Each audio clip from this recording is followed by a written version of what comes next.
Hello students, welcome to the channel English 360, and today we are going to do complaint letter. So what is a complaint letter? A complaint letter is a type of letter written to address any type of wrongdoing, offense, grievance, resentment arising out of a product or service, etc. It is used to raise your concern about unfair things and seek a productive outcome. So sometimes it happens that when we buy a product, when we avail a service, then that product or service is not of good quality and we feel cheated sometimes. Or sometimes there may be a civic problem also. Suppose there is erratic power supply, irregular power supply, then sometimes we are forced, we are constrained to write to the authority a complaint letter. So it is of two types basically. Firstly, business complaint letter, in which we write about defective product or service, or you can say sometimes there is a wrong supply of goods, sometimes the specifications we have given to them is not what is delivered by them. Okay, so there may be certain kinds of problems, and in official letter of complaint there may be any civic problem related to water supply, you can say loudspeakers, or power supply. So these kind of things can also be raised during complaint letter. So what is the marking scheme? Marking scheme of a letter is of 6 marks generally, and in reduced syllabus in this lockdown period, CBSE has reduced the marks of a letter from 6 to 5, in which earlier there used to be content of 3 marks, but now there is content of 2 marks. Okay, so format is of 1 mark, then content of 2 marks if I talk of the current session, and then expression of 2 marks. In expression we have 1 mark for grammatical accuracy and coherence and relevance.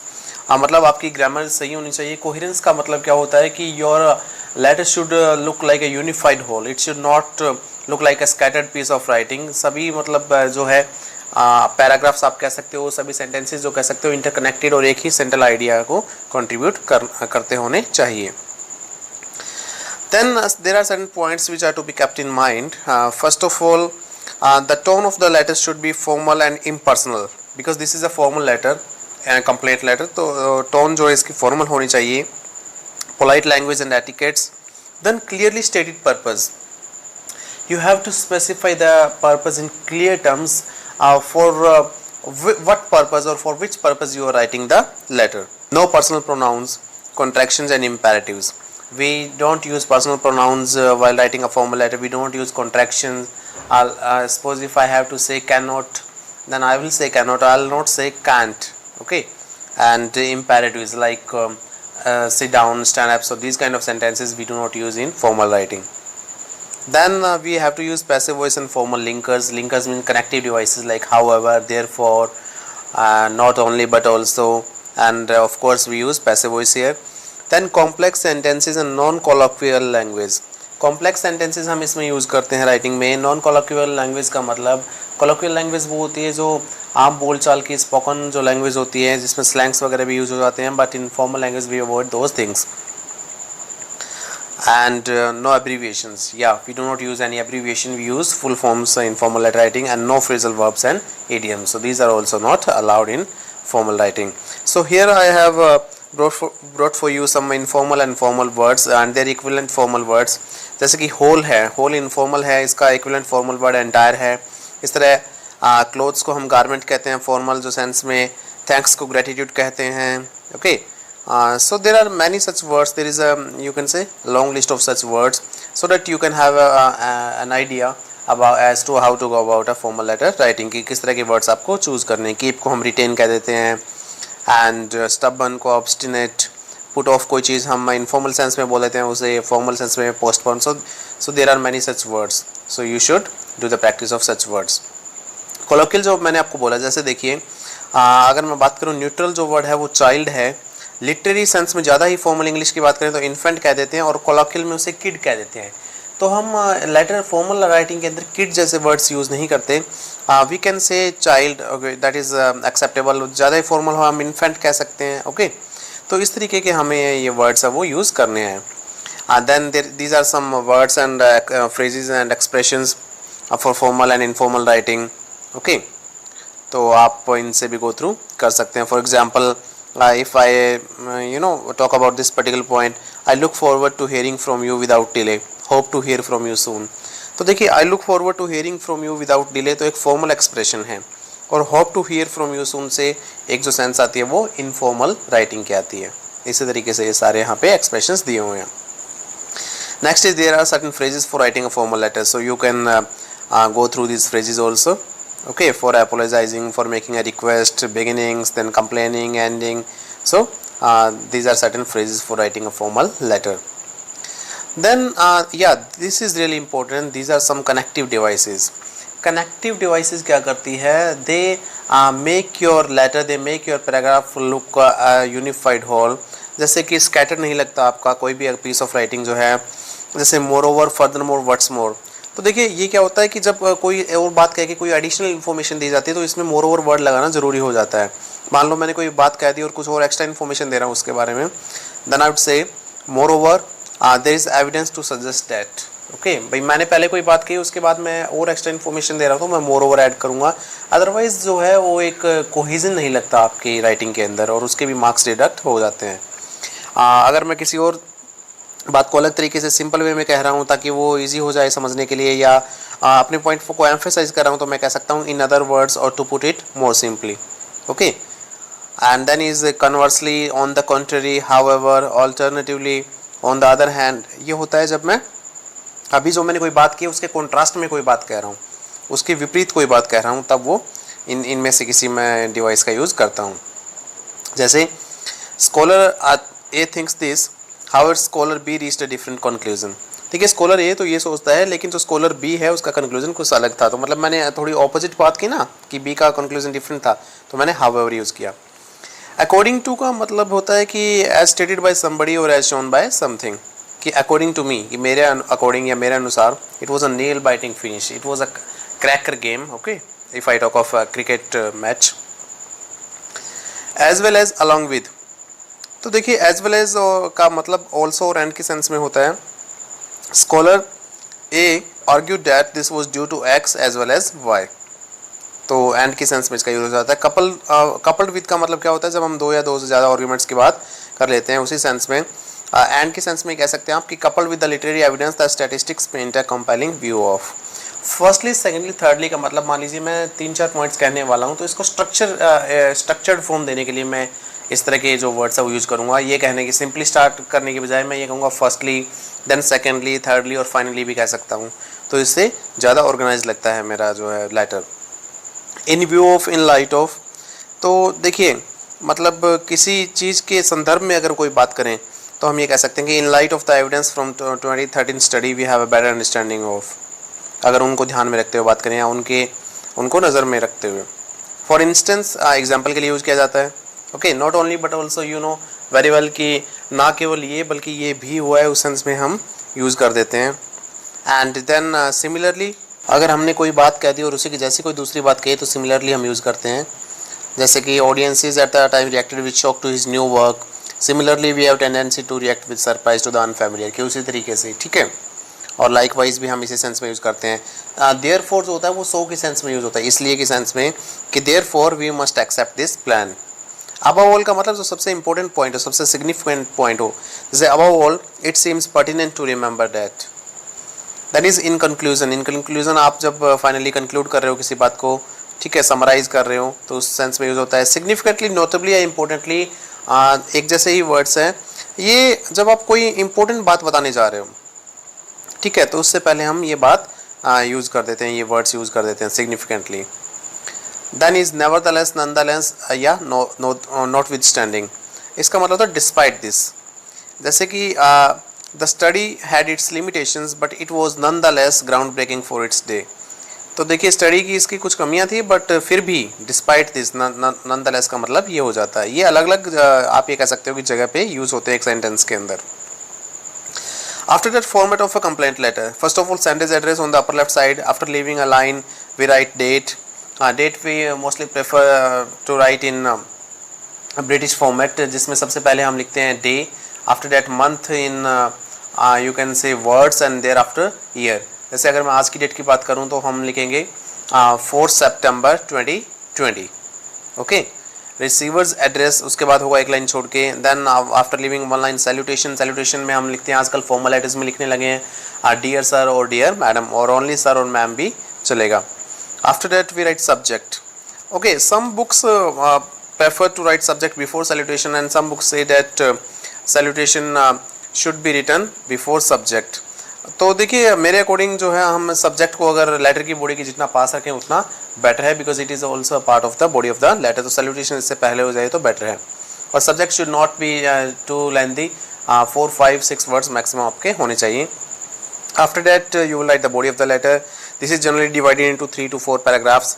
तो paragraph 1 में हम क्या बात करेंगे, you have to state complaint और grievance. जो भी complaint है वो डायरेक्ट आप बताएंगे. If you have purchase any product you will mention the date of purchase. Invoice number होता है जो बिल का नंबर है, और रॉन्ग और डैमेज सप्लाई की हुई है चीज़ तो उसको मेंशन करेंगे, या फिर any civic problem which you are facing you will mention that.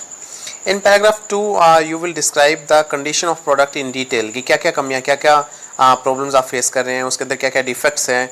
अगर कोई पुअर सर्विस है तो उसके बारे में, रिजेंटमेंट आपको क्या हो रहा है, मतलब उससे क्या परेशानियाँ हो रही है, आपको क्या डिससेटिस्फेक्शन हो रही है और क्या प्रॉब्लम्स कोज कर रहा है वो प्रोडक्ट आपके लिए.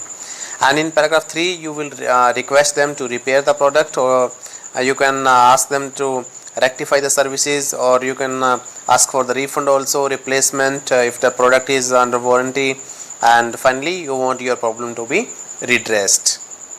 Fine. After that you have to write complimentary close. Complimentary close के बारे में एक इंपॉर्टेंट बात आपको बता देता हूँ. अगर आप किसी पर्सन को जानते हैं, if you are writing that person's name, suppose if I write dear mister Mehta in salutation, तो मैं योर सिंसियरली लिखूँगा कॉम्प्लीमेंट्री क्लोज के अंदर, क्योंकि अगर नॉन पर्सन है जिसको नेम से मैं बोल रहा हूँ तो उसके साथ सिंसियरली जाता है. If I say dear sir और only sir, then I will put yours faithfully और योर्स ट्रूली. मतलब अगर मैं किसी का नेम मेंशन नहीं कर रहा हूँ तो मैं योर्स ट्रूली और योर्स फेथफुली लिखूंगा. अगर नेम मेंशन कर रहा हूँ तो योर्स सिंसियरली लिखूंगा. After that I will put my signature and then my name in block letters, and then if there is any designation that can also be written. And enclosure होता है last में.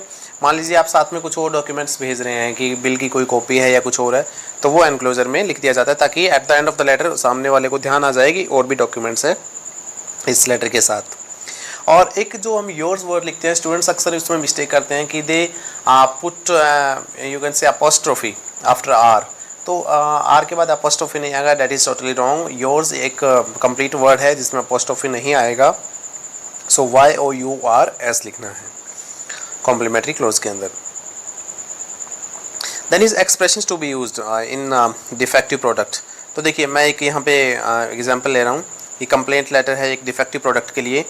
उसके अंदर क्या है, first of all sender's address, then date, then after leaving one line receiver's address, after leaving one line salutation, and then complaint against, that is the subject. So this is the expression, these are the common lines which can be used in any complaint letter regarding defective product. तो देखिए, through this letter of mine I wish to inform you that I had bought, आप brand name और product name mention कर सकते हैं, जैसे LG washing machine, okay, from your store और website, आप जहाँ से भी आपने ऑनलाइन ऑर्डर किया या कहीं से भी. ऑन डेट मेंशन करेंगे. वाइड कैश मेमो नंबर भी आप मेंशन करेंगे. It has a warranty of 2 years, but I am very disappointed that the quality that you had promised has not been delivered. तो देखिए इसकी वारंटी थी 2 साल की, लेकिन मैं बड़ा डिसअपॉइंटेड हूँ इस बात से कि आपने जो क्वालिटी इसके लिए प्रोमिस की थी ना वो हमें नहीं मिली है. I regret to inform you that it has developed a technical snag in the first month itself. तो मुझे दुख होता है आपको इन्फॉर्म करते हुए. देखिए सेकंड पैराग्राफ में मैं बता रहा हूँ इसमें मुझे क्या प्रॉब्लम्स आ रही हैं, कि इसके पहले महीने में इसमें एक टेक्निकल स्नैग हो गया, मतलब एक प्रॉब्लम आ गई टेक्निकल. और after that you will mention 2-3 defects depending on the nature of the product, कि कौन सा प्रोडक्ट है उसमें क्या क्या डिफेक्ट्स हो सकते हैं, तो उसके अकॉर्डिंग आप लिखेंगे. फिर आप लिख सकते हैं कि I had tried to contact your customer care representative but to no avail. मैंने आपके कस्टमर के रिप्रेजेंटेटिव को भी कॉल करने की कोशिश की थी लेकिन कोई फ़ायदा नहीं हुआ. आफ्टर दैट आप लिखेंगे क्या परेशानी आपको हो रही है इस प्रोडक्ट से. It is causing me a great inconvenience, therefore it is urgent for me to have this problem fixed. We didn't expect such kind of service from a renowned brand like you. Since it is still under warranty, you are therefore requested to replace it at the earliest. I would like you to repair these faults within a week और I would like you to refund my money. देखिए मुझे बहुत परेशानी हो रही है, इसलिए मैं चाहता हूँ कि इस प्रॉब्लम को आप ठीक कर दें। और आप जैसे एक अच्छे ब्रांड से ऐसे सर्विस की हमने एक्सपेक्टेशन नहीं किया था, और ये प्रोडक्ट अभी भी वारंटी के अंदर है, इसलिए मैं चाहता हूँ कि आप इसे जल्दी जल्दी से रिप्लेस कर दें। या फिर आप ये लाइन लिख सकते हैं, देखिए मैंने यहाँ पे ओब्लिक डाला हुआ है कि या फिर आप इसे वीक के अंदर रिपेयर कर दें या फिर मुझे मेरा पैसा रिफ़ंड कर दें। I hope that you will look into the matter and do the needful, ऐसा लिखा जा सकता है। I sincerely hope that such cases are few and far between and don't get repeated, ये भी आप लिख सकते हैं। Please respond to my complaints, complete the work in the next 14 days. If you fail to respond or remedy in this time, I'll have no option but to consider taking the matter further. तो देखिए एक आप उसको एक deadline भी दे सकते हैं सामने वाले को कि इतने दिन के अंदर आप इस प्रॉब्लम को सॉल्व कर दीजिए, और वरना अगर ऐसा नहीं हुआ तो मैं मजबूर हो जाऊंगा इस मैटर को आगे ले जाने के लिए, मतलब कोर्ट वगैरह में। If you fail to remedy it in this time, okay, इस तरह से आप इसको लिख सकते हैं। Thank you, then yours faithfully, sign and your name and designation if any. Poor service के लिए आप क्या एक्सप्रेशन यूज़ करेंगे? देखिए फॉर्मेट तो वही रहेगा, मैं आपको सिर्फ यहाँ पे एक्सप्रेशन बता देता हूँ। I am writing to complain about, आप लिख सकते हैं I regret to inform you that, जो भी आपको प्रॉब्लम आ रही है, या फिर I found that facilities provided by you were below par, कि काफ़ी सब स्टैंडर्ड फैसिलिटीज़ आपने प्रोवाइड की थी। You can write how the service was poor and how it affected you, and the worst and the most unfortunate part was the rudeness of the staff. We feel cheated after this, you can write. You are well within your right to say all these things. In view of the unsatisfactory customer service, I am left with no option but to discontinue your services. Please rectify these problems at the earliest. अगर आप discontinue करना चाहते हैं तो आप ये लिख सकते हैं, if you want those problems to be rectified then you can mention that. So the choice of lines, the choice of expressions depends entirely on you. After that you can right, if आप अगर आप उससे repeat जो है repair करवाना चाहते हैं, I would like you to repair both of this faults within a week, और I would like you to refund my money, और and I will ask someone to do the work who is able to. या तो आप सामने वाले को एक और चांस दे सकते हैं ठीक करवाने के लिए, या फिर आप किसी और से कह सकते हैं, आप वो सर्विसेज को डिसकंटिन्यू भी कर सकते हैं। या देखिए यहाँ पे रॉन्ग और डैमेज सप्लाई हो जाता है कई बार जो गुड्स के हैं, तो उसमें क्या लाइंस रहेंगी? On carefully examining the consignment of dash supplied by you against our order number dated dash, we are sorry to inform you that we are sorry to inform you that, देखिए या क्या हो सकता है, many items are found to be damaged और broken. Consignment आया था एक हमारे पास गुड्स का, ठीक है, डिलीवरी हुई थी गुड्स की, तो हम बड़े खेद हैं हमें इन्फॉर्म करते हुए, दुख हो रहा है कि ये जो है गुड्स है वो टूटी हुई हालत में हमारे पास पहुँचे हैं। या फिर they do not match the samples you at sent us, मतलब आपने सैम्पल्स तो कोई और भेज दिए जिसके बेसिस पे हमने ऑर्डर कर दिया, और अभी आपने सामान कोई और भिजवा दिया, तो ये भी तो एक रॉन्ग सप्लाई हुआ ना। They are so badly damage that there has been some mistake in packing, अगर वो डैमेज है तो ये लाइन लिखी जा सकती है, these are useless to us and our customers, this leaves us with no choice but to request you to process our order afresh. तो हमारे पास कोई और ऑप्शन नहीं रह जाता, हम आपसे यही कहेंगे कि हमारा ऑर्डर फिर से है उसे प्रोसेस कीजिए आप। We are sending the consignment back to you at your cost and would appreciate it very much if you supply to us the goods as per our original order in a good condition. या तो original order के according, अगर samples अलग थे और goods अलग आ गए हैं तो, या फिर अगर ब्रोकन स्टेट में है तो आप इन अ गुड कंडीशन लिख के भेज सकते हैं, ठीक है, आपका ही खर्चा होगा जो हम आपको वापस लौटा रहे हैं सामान। ये you will appreciate that fact we cannot afford to lose business on account of wrong supply or damaged goods। तो यह बात आप समझेंगे कि हम बिज़नेस जो है उसमें लॉस नहीं उठा सकते इस वजह से कि टूटे हुए गुड्स हमारे पास रहे या फिर सप्लाई गलत आए या सब स्टैंडर्ड मटेरियल आए। एंड आएगा यहाँ पे एंड लिखा हुआ है, and may we request you to look into the functioning of your dispatch so that such errors do not recur. और क्या हम आपको ये रिक्वेस्ट कर सकते हैं कि आप अपने जो डिस्पैच डिपार्टमेंट है उसकी फंक्शनिंग में थोड़ा देखिए कि इस तरह की गलतियाँ दोबारा ना हो। मे भी हम इसलिए कह रहे हैं because we do not have any right to say, but still we are giving them a suggestion because we are feeling cheated because of their poor services. Looking forward to hearing from you, yours truly. And अब देखिए civic अगर कोई problem है उसके expressions क्या होंगे। I would like to introduce myself as the dash, आप अपने बारे में बता सकते हैं सबसे पहले। This is to highlight the prevailing chaotic condition, जो बहुत ही बुरी हालत है, मतलब ठीक है, उसको हाईलाइट करना चाहता हूँ। पता नहीं किस चीज़ के बारे में, जो भी मुद्दा होगा उसके बारे में लिखा जा सकता है। I wish to draw your kind attention to the, मैं आपका ध्यान दिलाना चाहता हूँ किसी प्रॉब्लम की तरफ। The ruckus created by dash is playing havoc with dash. तो जो रक्कस है, जो मतलब आप ये कह सकते हो कि इससे काफ़ी प्रॉब्लम्स क्रिएट हुई है, वो क्या कर रही है, और भी ज़्यादा प्रॉब्लम्स। प्लेइंग हैवॉक का मतलब और भी ज़्यादा तबाही या और भी ज़्यादा प्रॉब्लम कर रही है, मतलब कोई भी मुद्दा आप कह सकते हैं। इट डिस्ट्रैक्ट्स एंड डिस्टर्ब्स, आप रेजिडेंट्स कह सकते हैं, सिटीजन्स कह सकते हैं, मतलब उनका या बच्चों के लिए कह सकते हैं।